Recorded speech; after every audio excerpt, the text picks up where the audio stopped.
Padre Pio, o humilde frade capuchinho de San Giovanni Rotondo, era muito mais do que um homem de oração.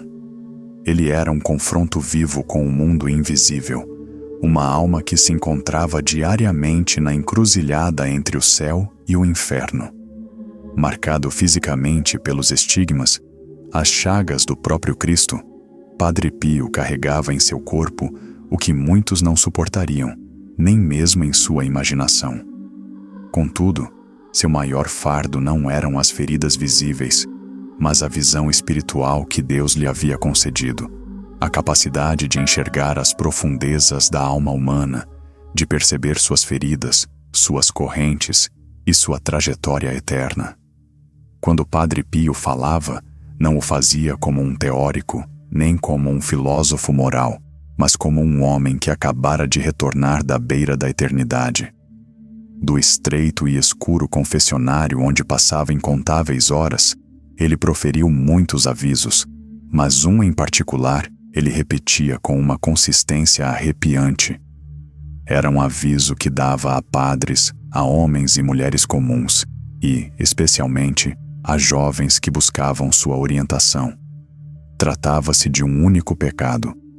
Um pecado que, segundo ele, arrastava mais almas para a ruína eterna e o fazia mais rapidamente do que qualquer outro. Antes de nos aprofundarmos nessa mensagem urgente, reflita por um momento sobre onde você está ouvindo isso agora. Talvez esteja sozinho tarde da noite, viajando ou refletindo em silêncio. Onde quer que esta mensagem o encontre, não é por acaso. O aviso que Padre Pio deu era claro, direto e intransigente. O pecado que ele identificou como o caminho mais rápido para o inferno era o pecado da impureza. Hoje, muitas vezes, ele é suavizado com linguagem moderna, luxúria, imoralidade sexual, mau uso da sexualidade. Mas Padre Pio o chamava simplesmente pelo que era: impureza, e afirmou sem hesitação que esse pecado, acima de todos os outros, destruía almas com velocidade aterrorizante. Isso não era exagero retórico. Suas palavras foram registradas por frades que viviam com ele, incluindo o padre Tarcísio e outros que documentaram cuidadosamente suas declarações nos arquivos de San Giovanni Rotondo. Eles ficaram impressionados com a certeza absoluta com que ele falava, pois Padre Pio não estava especulando. Ele estava testemunhando as consequências espirituais desse pecado repetidamente e em primeira mão. Para ele, a impureza não era meramente uma falha moral ou um momento de fraqueza. Era um evento catastrófico na alma, que rompia sua conexão com Deus quase instantaneamente. E isso levantou uma questão inquietante. Por que um santo que compreendia o poder destrutivo do orgulho, o veneno do ódio e a devastação da incredulidade destacaria esse pecado como particularmente perigoso? Padre Pio explicou que o perigo da impureza reside não apenas no ato em si, mas na reação em cadeia espiritual que ele desencadeia imediatamente. Não era apenas um pecado, era um mecanismo, um sistema projetado para enfraquecer, isolar e aprisionar a alma. Ele explicou isso por meio de 3 realidades terrivelmente práticas. A primeira era que a impureza mata a vida interior com velocidade assustadora. A vida interior é o pulsar oculto da alma, o desejo de orar, de buscar a Deus, de amar a sua presença, de ter sede das Escrituras e dos sacramentos. Padre Pio observou que, quando uma alma caía na impureza, essa vida interior não apenas enfraquecia, muitas vezes era paralisada ou extinta por completo. Ele comparou a alma a um jardim cuidadosamente cultivado. A oração é a água, a graça é a luz. A impureza entra como um incêndio repentino, queimando não apenas a superfície, mas destruindo as raízes. Uma pessoa que antes orava com facilidade, de repente, acha a oração insuportável. As Escrituras parecem vazias. A missa torna-se um fardo em vez de um encontro com Deus. Padre Pio via essa perda constantemente. Ele podia vê-la nos olhos dos penitentes, a opacidade, a pesantez, a ausência de sensibilidade espiritual. A alma fica entorpecida, incapaz de discernir a voz de Deus, cada vez mais indiferente às coisas que antes importavam. E quando a alma não deseja mais a Deus, ela não o busca mais. Nesse ponto, mesmo que os hábitos religiosos externos permaneçam, a pessoa já está espiritualmente perdida. A segunda razão que Padre Pio identificou foi a natureza singularmente viciante da impureza. Ele não usava a linguagem da psicologia moderna, mas sua descrição era ainda mais precisa. Ele a chamava de uma pesada corrente forjada pelo diabo. O pecado oferece um prazer passageiro, imediatamente seguido por vergonha avassaladora, vazio e autodepreciação. O prazer é uma mentira, e uma vez que desaparece, a ferida que deixa para trás leva a pessoa a buscar alívio repetindo o pecado. O ciclo se intensifica. Padre Pio via almas presas nesse padrão, retornando repetidamente ao confessionário, chorando, prometendo mudança, mas caindo repetidamente. Esse vício não era meramente físico ou emocional, era espiritual. Ele enfraquecia a própria vontade, fazendo com que a alma se sentisse incapaz de escolher o bem, mesmo quando o desejava desesperadamente.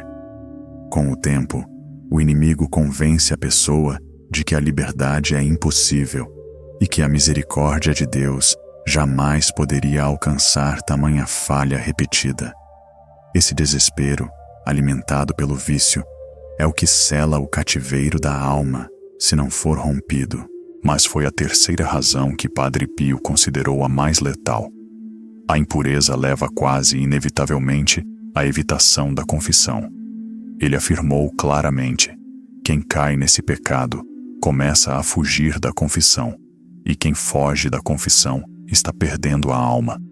A vergonha associada à impureza é intensa, profundamente pessoal e humilhante. Após uma queda, o diabo sussurra duas mentiras: que Deus não perdoará e que é impossível confessar esse pecado a um padre. A alma começa a adiar a confissão, dizendo a si mesma que irá depois, quando estiver limpa, quando tiver certeza de que não cairá novamente. Mas, como o pecado é viciante, a queda acontece novamente e a vergonha se multiplica. A confissão é adiada ainda mais. Esse adiamento torna-se fatal. A confissão é a sala de emergência espiritual, o lugar onde a graça restaura a vida instantaneamente. Evitá-la garante que a alma permaneça fora da graça, sangrando espiritualmente enquanto recusa o tratamento por vergonha. Padre Pio viu muitas almas presas não apenas pelo pecado, mas pela recusa em buscar a misericórdia. Um episódio documentado de sua vida ilustrou essa realidade com clareza devastadora. Um jovem, bem conhecido dos frades, confessava-se frequentemente com Padre Pio. Ele lutava profundamente contra a impureza. Padre Pio o advertiu repetidamente, insistindo em uma mudança imediata e radical. O jovem, no entanto, sofria de procrastinação espiritual. Ele acreditava que tinha tempo. Ele disse ao Padre Pio que se confessaria mais tarde, que sempre poderia voltar antes da morte. Mas a morte chegou de repente.